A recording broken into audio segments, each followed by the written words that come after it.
Awali ya yote nashukuru sana kwa pole ambazo umezitoa kwangu. Na kwa swali hili kwamba nilipokeaje, kwa namna fulani nilijua kwamba hali ya Baba Polycarp Cardinal Pengo ilikuwa ngumu. Kwa hivyo nilikuwa tuko katika sala pamoja naye, tulikuwa tunawasiliana sana kwa karibu. Kwa hivyo nilikuwa jua kabisa kwamba hali ni ngumu. Kwa hivyo nilipopokea taarifa hiyo, haikuwa ya kugutua mno kana kwamba sikuwa natazamia kwamba hali inaweza kuwa ngumu. Kwa hivyo nimepokea kwa moyo wa imani, kwa maana tulikuwa tunasali, tulijua hali ya afya si nzuri. Na tulivyoongea mara ya mwisho, ye mwenyewe aliniambia, tuweke yote tu kwa Mungu. Sisi tuko safarini. Safari yetu ikifika mwisho, sio mwisho, ndio mwanzo wa safari. Kwa hivyo nilipokea kwa moyo wa imani sana, na nikamshukuru Mungu kwamba ameweza kwa kweli kuvumilia pamoja na Kristo mpaka mwisho wa maisha yake hapa duniani. Pole sana. Asante sana. Kwa mtazamo wako, kanisa na taifa kwa ujumla limepoteza nini kupitia kifo hiki? Kwangu niseme, tukiwa na mtazamo ambao tunao wa kikanisa wa Kikristo, tunaona hatukupoteza, bali tumepata mfano wa mtu ambaye ameishi wito wake. Unaona, wito wake mpaka mwisho kwa namna ya unyenyekevu sana. Kanisa haliwezi kupoteza mtu anapozaliwa kuingia katika ufalme wa milele. Maana kwetu sisi kifo ni hatua, tunakufa pamoja na Kristo. Kwa hivyo mimi naona niseme kanisa halijapoteza, bali kanisa limepata mfano mzuri mno wa mtu ambaye ameishi wito wake na akaishi utume aliopewa mpaka mwisho wa maisha yake, akawa mfano mzuri sana wa Ukristo. Kwangu mimi hiyo nasema kanisa halijapoteza, bali limepata mfano mzuri mno wa mtu aliyeshika wito wake vizuri mpaka mwisho wa maisha yake. Labda kwa serikali tunasema labda serikali nayo imepoteza. Mimi niseme hapana, haikupoteza. Tuna mfano, kwa sababu kila mmoja wetu anajua kwamba hatuwezi kuishi milele hapa duniani. Tunatenda kazi yetu kwa wema mpaka pale mwishoni. Naye ametenda vizuri pia kwa upande wa kanisa. Tunasikia mengi, tunashuhudia mengi aliyoyafanya kwa taifa letu hili la Tanzania na hata kwa mataifa mengine. Ndio baba. Ni kumbukumbu gani ya kwanza ambayo inakuja unapomkumbuka Kardinali Pengo? Kwangu ni rafiki. Hiyo ndio ya kwanza tu. Kwamba hata badala ya kusikitika, naona ushiriki tena wa karibu sana pamoja naye. Na kwa kweli kama nimekuwa na rafiki, huyu ni rafiki wa kweli. Kwa hivyo hiyo ndio kumbukumbu. Na sisemi nimepoteza rafiki yangu, bali nasema rafiki yangu ametangulia. Na Kristo akiwa ndiye rafiki yetu, kama tulivyokuwa tunaishi, tunatumaini tu siku moja tutakutana naye pamoja na Kristo kama rafiki wa kweli. Ndiyo baba. Ni sifa zipi za kipekee ambazo zinamtambulisha kama kiongozi wa kiroho? La kwanza, sifa ambazo ni dhahiri kabisa, wala hakuna sababu ya kuzunguka. Ni mtu ambaye ametambua wito, na kwamba wito ni nini? Wito mfungamano. Na naomba nieleze. Ya kwanza, ametambua kabisa msingi wa miito kwa maisha yake ni ubinadamu, na hii ilijionyesha popote pale kwa kuthamini utu na kuwathamini wengine. Hata kama alikosea, ni binadamu, alikuwa tayari kuomba msamaha mara moja, tena bila kuogopa. Hiyo ninakumbuka, na hiyo naiweza. Aliweza kuambia, bwana nisamehe sana, hapa nimekukosea, kwa urahisi. Lakini awe mtu mdogo, awe mtoto, awe mtu mzima, awe mtu mkubwa, awe mtu mdogo, Baba Kardinali Pengo kwake hiyo alionyesha ile hadhi ya utu na kauthamini utu. Na zaidi ya hapo, ule utu hakuchukua hewani tu hivi. Aliona kwamba Mwenyezi ametuumba kwa sura na mfano wake, na zaidi ya hayo alitukabidhi huu ulimwengu, vitu vyote vilivyoko angani, vilivyoko ardhini na vilivyoko huko baharini, alitukabidhi tuvitumie na tuvitunze. Kwa hivyo ile kitu inaitwa uwakili. Uwakili, yani stewardship kama wanavyosema kwa Kiingereza. Huyu ni number one, kama yule wakili mwaminifu na mwenye busara ambaye Luka anasema habari yake. Hii inajitokeza kwa uongozi wake Baba Kardinali. Yeye ni kiongozi ambaye ni wakili mwaminifu, alafu na mwenye busara, ambaye alijua kuwapatia watu kile ambacho Mungu anataka kuwapatia kwa wakati wake. Hii ndio sifa kubwa sana ya uongozi. Kwake uongozi umekuwa utumishi badala ya utawala juu. Ndio. Kardinali Pengo alionekanaje katika masuala ya kijamii na kitaifa? Naomba nijibu swali hili kwamba katika masuala ya kijamii, kwanza jamii, hiyo kitu jamii, kuelewa jamii ni nini, alafu taifa ni nini.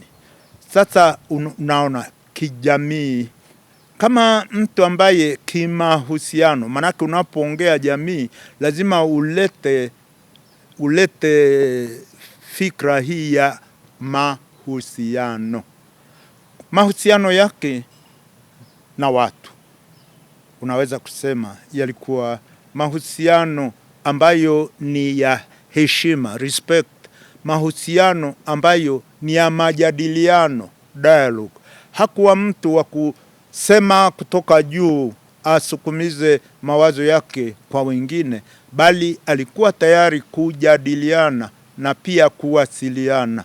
Kwa hivyo kwenye masuala haya ambayo tunaita ya kijamii, amekuwa mtu ambaye amekuwa na Waingereza wanaita reciprocity. Ni mtu ambaye aliweza kushirikisha mawazo yake na mwingine, akaelewa shida ya mwingine, akaelewa furaha ya mwingine, au akaelewa ni wapi mtu amekosea ili aweze kumsaidia kadiri ya wito wake kama kiongozi. Kwa taifa, amekuwa mtu wa kuangalia haki bwana. Haki kwake, hapo jambo linaloitwa ukweli kabisa na haki za watu, hakuwa na kigugumizi kwa hilo. Haki kwamba hakuna chochote kitakachoweza kutendeka vizuri katika taifa kama haki za watu zinavunjwa hovyo hovyo, na haki za kibinadamu na haki za watu. Na vile vile alisisitiza hiyo haki ambayo taifa linapaswa taifa kwa ujumla linapaswa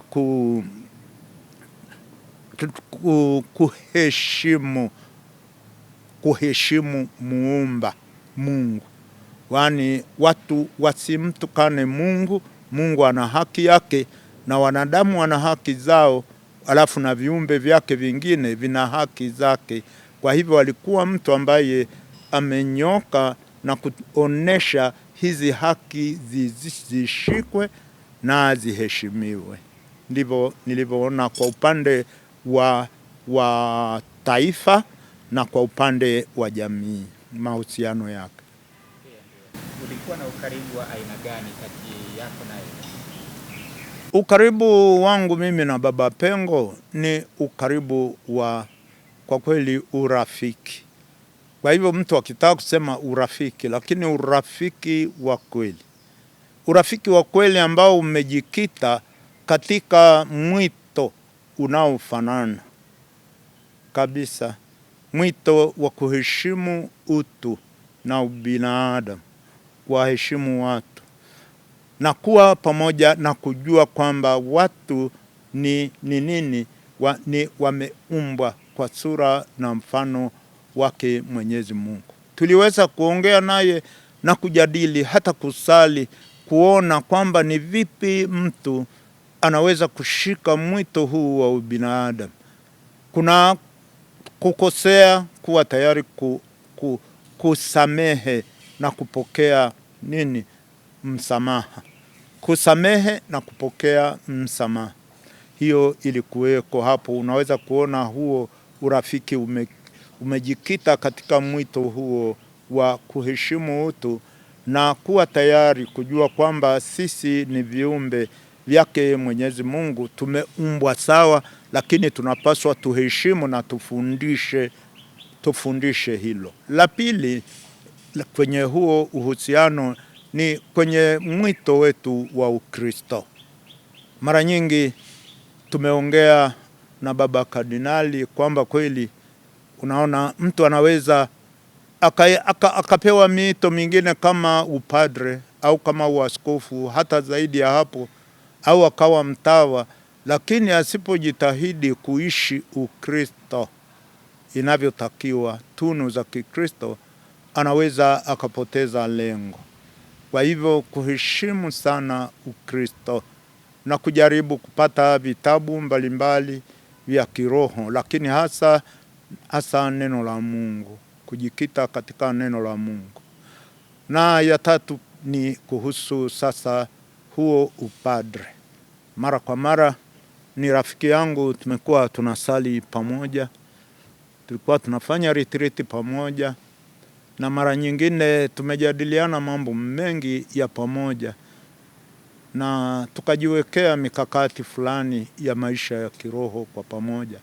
Kwa hivyo hakuna aliyemwogopa mwenzake, wala aliyejisikia mdogo, wala aliyejisikia mkubwa.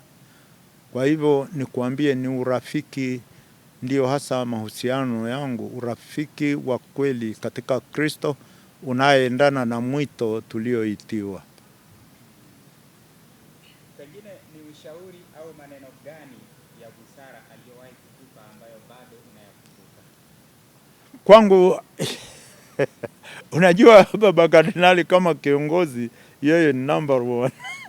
Ni kiongozi kweli.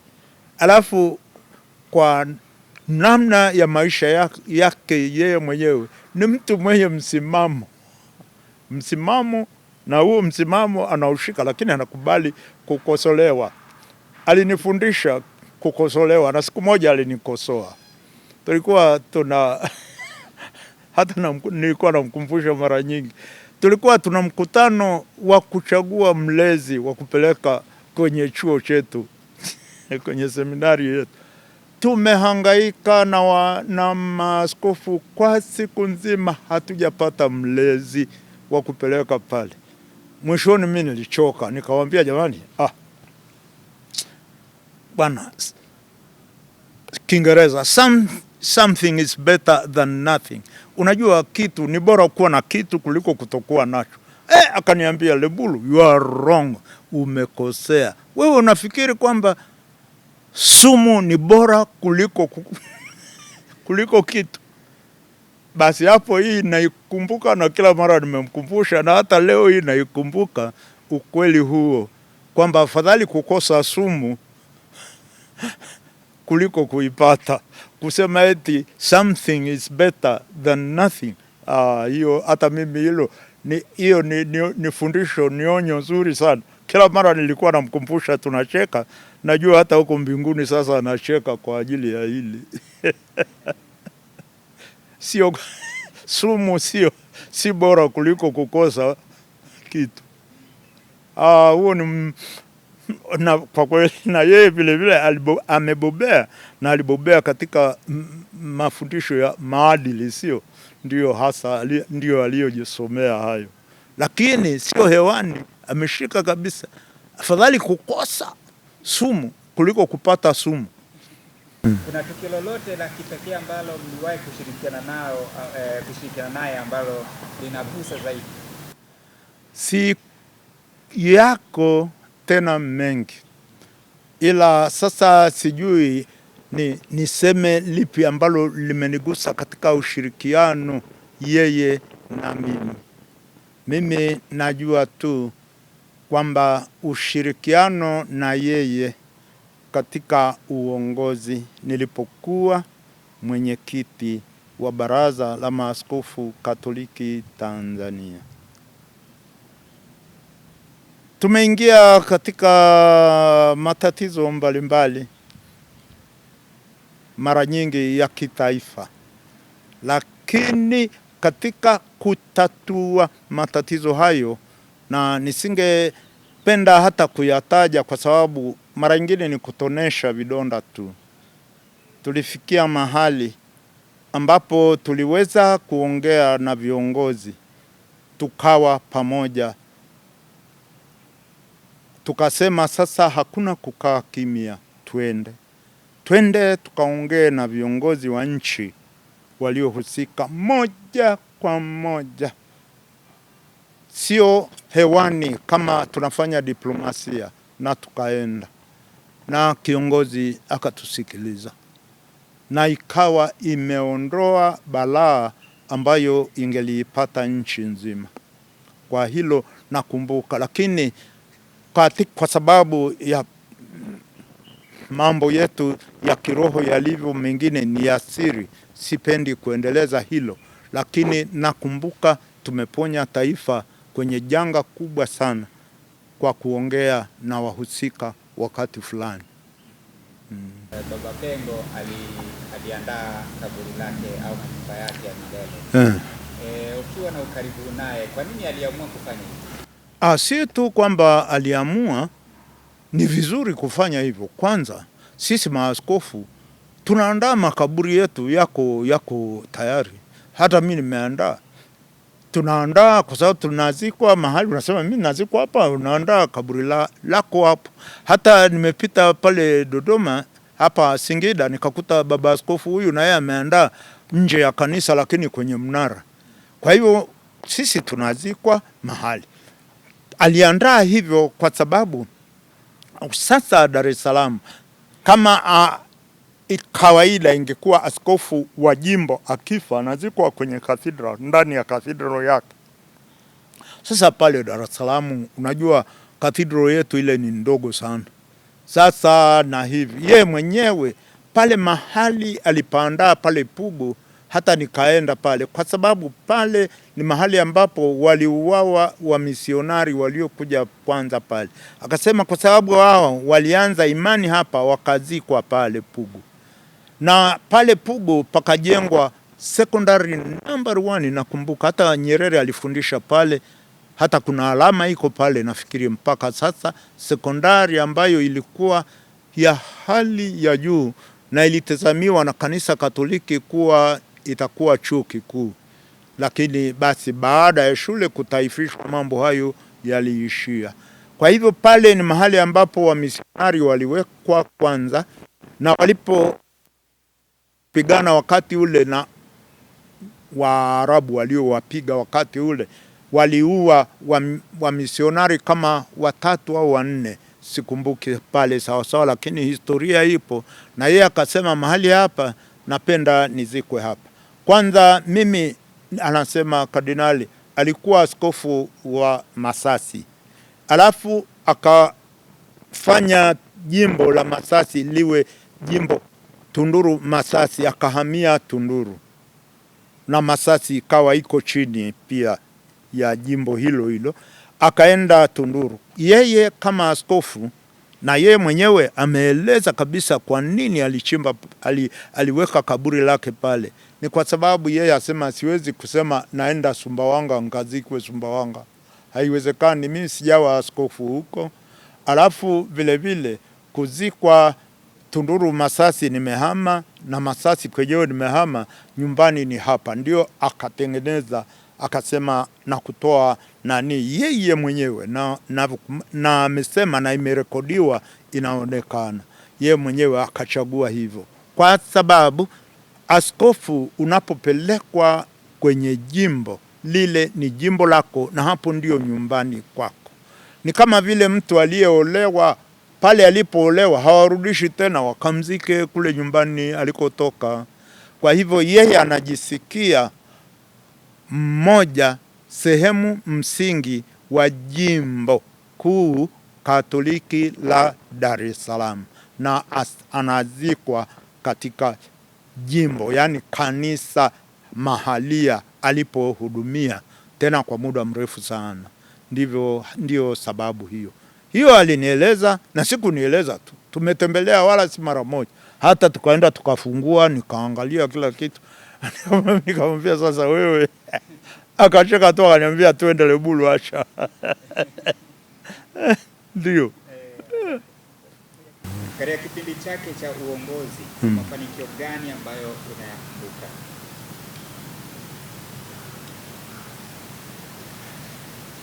Katika kipindi chake cha uongozi, mimi najua kwamba akapata uaskofu, ninavyokumbuka ni mwaka ule wa 1984, na alienda kufanya kazi kule Masasi, alafu baadaye akatengeneza hili jimbo kule Masasi na Tunduru Masasi. Kwa hivyo ninaangalia ule mafanikio. Hakuwa mtu anayeogopa kwenda kufanya kazi popote. Alipotumwa ameenda, na alipofika mahali, kitu cha kwanza kabisa alianza kushirikiana na waamini wote, waamini walei, viongozi walei, waamini watawa alikuwa tayari nao pamoja, alafu na waamini mapadre wote wa jimbo na wa misionari. Kwa hivyo hiyo ni sifa ambayo ametuachia iliyo kubwa sana. Hata alipoanza pale Tunduru pale Masasi, alianza kushirikiana na wamisionari wa kule, walikuwa wa Polish, na kumbuka ni shirika la wanaita Redemptorist, na alienda kazi, alifanya kazi, na alikutana na Wakristo waamini wa mapadre wa kwake na mabradha na masista, na kila mara amethamini miito mbalimbali. Hiyo niliona katika kanisa. Sasa mtu ambaye ataanza kutenganisha hiyo, mara aseme hiki ni chetu tu wenyewe, walei tu peke yao, watawa tu peke yao, mapadre tu peke yao, wa misionari peke yao, alafu wanajimbo na ambao si jimbo si wanajimbo. Baba huyu cha kwanza kabisa ambacho ametuachia kama urithi ni kujenga kanisa, familia ya Mungu. Hiyo ni moja. Sidhani kwamba kutakuwa na kingine tena. Yani yale mahusiano kati ya askofu na mapadre, askofu na watawa, na askofu na walei, na asiachwe hata mmoja katika wito wake. Hiyo ametuachia kama wosia ulio mzito sana. Hiyo ndio nimeiona moja kwa moja. Siwezi ukisahau hiyo basi. Lakini la pili ambalo linaandamana na hilo la kwanza ambalo ametuachia, yeye hata alipofika Dar es Salaam alisema, mimi jamani, kanisa lazima lijitegemee. Hiyo ni moja kwa moja. Yani anasema tukitaka kuendelea tujitegemee, kama amesea ilivyokuwa inatangaza. Kifikra tujitegemee, lakini kifikra pia tufikiri kwamba tunaweza kujijenga sisi na kusimama sisi wenyewe bila kutegemea misaada ya nje. Hiyo ni kitu aliweka very seriously, kiasi kwamba hakusema maneno mengi, lakini aliweza kukusanya wataalamu mbalimbali walioweza kuunganisha hata halmashauri za parokia ziweze kufanya parokia zijitegemee, na parokia zikijitegemea jimbo lipate pia kujitegemea na kujipangia shughuli zake jinsi inavyotakiwa. Kwa hivyo ni ujenzi wa kanisa mahalia. Hiyo mzee ameweka vizuri, na mzee kardinali hapo amefaulu kabisa. Hata mnaona matunda yake katika maeneo mengine Dar es Salaam au pengine hata sisi tumejifunza kutokana na hiyo ari yake. Lingine ambalo ametuachia, mimi niseme wazi kabisa, ni kitu sisi tunasema kujisikia ukanisa. Kila Mkristo wa Latini wanaita sentire cum ecclesia, yani kufeel, kujisikia kama mimi mlei ni mwana kanisa, alafu mimi mtawa ni mwana kanisa, alafu mimi padre ni mwana kanisa, alafu wote kila mmoja kwa jukumu lake analopaswa kulifanya. Jukumu la walei, jukumu la watawa, jukumu la waklero, lakini tunaunganisha kwa pamoja tukijua kwamba kuna mipaka mbalimbali, lakini katika ile mipaka ndipo tunahusiana na tunakamilisha kazi ya Mungu. Hiyo ametuachia, tena ni wosia mzuri sana ambao tupokee. Alafu wosia mwingine kama kiongozi tena wa hali ya juu, ametuachia unyenyekevu. Mtu akiwa kiongozi hata huko kule juu na makofia makubwa na nini lazima ujiteremshe kama mtoto mdogo Kristo alivyotuambia. Basi hiyo kwangu mimi, hiyo ni baraka aliyotuachia. Yako mengine mengi tu. Ndio baba. Na unadhani ni kwa namna gani waamini wanaweza kuenzi na kuendeleza misingi hii ambayo aliisimamia? Mimi namshukuru Mungu. La kwanza ni maisha ya kiroho, kwamba kama sisi tutapokea kweli ile wanaita upyaisho wa kiroho, kubadilisha fikra zetu zifanane na fikra za Kristo. Manake hiyo mzee Pengo ametuonesha fikra zetu, namna yetu ya kufikiri ifanane na yake Yesu Kristo. Alafu hisia, kile tunachopenda na kile tunachochukia kifanane na kile ambacho Kristo anapenda na anachukia. Sasa mzee kaonesha hilo na hakuona ajabu kutetea hiyo hata kama ilimletea matatizo. Alafu ya tatu, kauli zetu na misimamo yetu, jinsi tulivyo sisi wa Kristo, kauli zetu na misimamo yetu ifanane na ya Kristo. Alafu tunaweza kusema matendo yetu, jinsi tunavyofanya na tunavyotenda, tufanane na Kristo, na mwisho maisha yetu yote yafanane na Kristo. Tutamwenzi baba, kwa sababu baba huyu Polycarp Cardinal Pengo alichokuwa anaangalia ni kwamba afikiri kama Kristo anavyofikiri, alafu ajihisi kama Kristo anavyojihisi, alafu awe na msimamo ule ule alio nao Yesu Kristo, ni unyenyekevu, alafu awe na kauli hizo hizo, na mwisho yani ukweli, na mwisho awe kweli na maisha ambayo yamefanana na Kristo. Kwa hivyo sisi tutamwenzi kwa namna, tutamwenzi baba yetu tukijitahidi kuwa kanisa Kristo analotaka tuwe popote pale.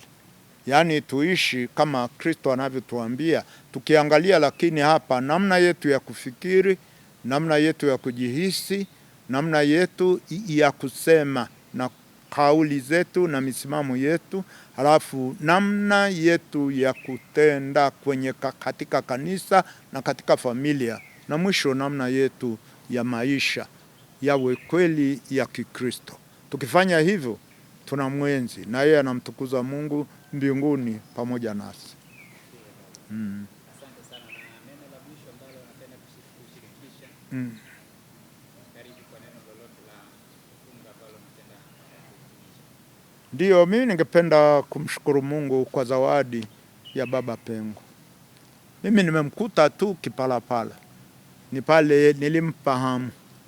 Nimejua kabisa kwamba toka mwanzo ni mtu aliyependa sana kusoma, hakupoteza muda, vile vile hakupenda mizaha ya hii wanaita porojo za kusimama na kuongea. Mpaka nakumbuka wanafunzi wengine walikuwa wanamtania yake, ndio maana wewe unasoma hivi unataka kuja kuwa profesa hapa nini? Anawaambia nendeni huko. Aliendelea hivyo hata alipokwenda chuoni. Ni mtu anapenda kusoma, kutafakari, lakini anahusiana na watu vizuri. Kwa hivyo mimi niseme tu ninafurahi kwamba tulipata zawadi nzuri. Kingine, hakuchukia kazi. Unajua watu wengine wanachukia kazi hata za mikono. Kwa hivyo wakati tukisoma Kipalapala tulipewa kitu wanaita responsible freedom, yani hakuna kazi, unamka asubuhi mpaka jioni unajipangia mwenyewe. Baba Pengo aliona hii ni kitu gani hiki? Yeye alianza kulima shamba, kulikuwa na shamba mpaka anavuna mahindi, yale mahindi yote anapeleka jikoni, tunakula wale ambao tunafurahia freedom. Lakini yeye aliona hii siwezi, anasoma, analima. Kwa hivyo kuna balance, kuna kitu unasema uwiano kati ya maisha ya sala kwake na maisha ya kazi na maisha ya masomo. Kwa hivyo alikuwa balanced. Hata maumivu yakiwa makali aliweza kupokea maumivu, lakini akapokea pia nini? Mpango wa Mungu. Na hata alipo mara ya mwisho aliambia Lebulo, tuombeane tu. Mambo haya ni karibu sana. Aliniambia hivyo, mambo haya ni karibu sana, tuombeane tu. Kwa hivyo alikuwa tayari kupokea maisha yake, alikuwa tayari kupokea mambo mazuri na kufanya mazuri, lakini aliweza vile vile kupokea changamoto kwenye maisha, akijua kwamba changamoto sio kwamba ni mambo yanayotokana na shetani tu au nini, bali vile vile ni msalaba wa Kikristo. Kama yeye alivyobeba msalaba, na sisi hatuna budi kubeba pamoja naye. Alikufa msalabani, lakini akafufuka na yuko pamoja nasi kwa kumtuma Roho wake Mtakatifu ambaye anatenda kazi yake kwetu. Basi kwa ndugu yetu huyu, baba yetu na rafiki yetu aliyetangulia, tunamtukuza Mungu. Tunaweza kusema tu raha ya milele umpe Bwana, na mwanga wa milele umwangazie. Mimi hiyo nimeipenda, na kwa sababu hiyo namshukuru Mungu kwa ajili ya zawadi yake yeye kwetu sisi. Asanteni sana.